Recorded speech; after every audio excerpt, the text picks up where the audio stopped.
cielený útok Umbrella Stand na FortiGate firewally, kritická zraniteľnosť inštalátoru Notepad++, špionážna kampaň Labdox zneužívajúca domáce rútre a 2 CVZ z 10.0 chyby v Cisco IEC.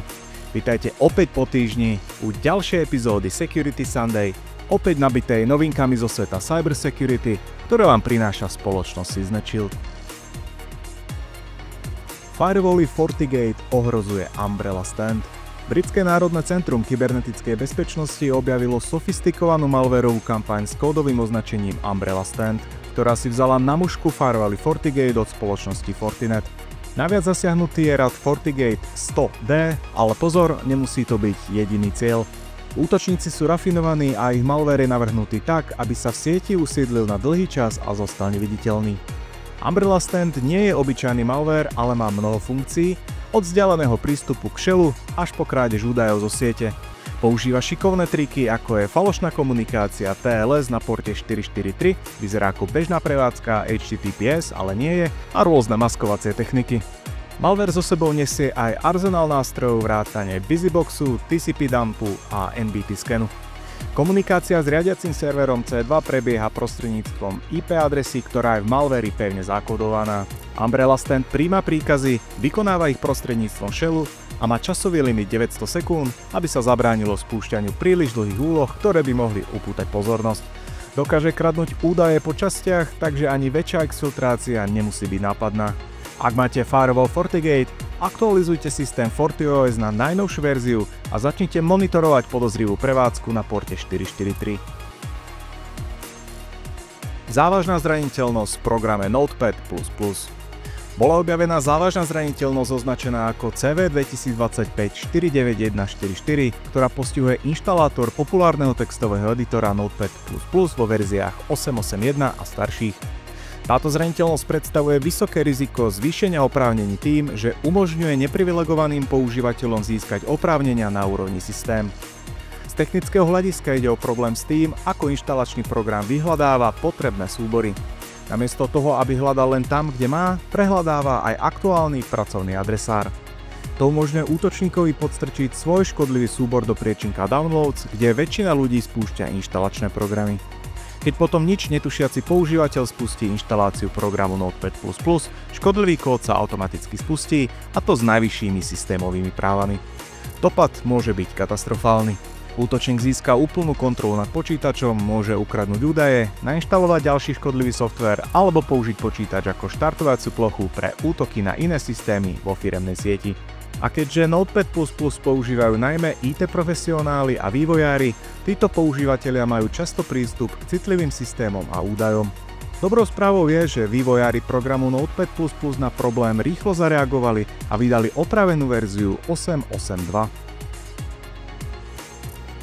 Labdox, čínska sieť kompromitovala tisíce domácich rútrov. Tým Security Scorecard Strike odhalil novú špionážnu kampaň s kódovým označením Labdox, ktorá využíva tisíce domácich rútrov a zariadení Internet of Things na vytvorenie skrytej špionážnej siete. Za všetkým stoja aktéri napojení na Čínu, ktorí sa zameriavajú na organizácie v USA a Ázii. Jadrom operácie je malware s názvom Shortleash. Tento backdoor sa usídli v rútri a pripojí ho k sieti ORP. Kampaň Labdox sa pomaly, ale isto rozrastá od septembra 2023.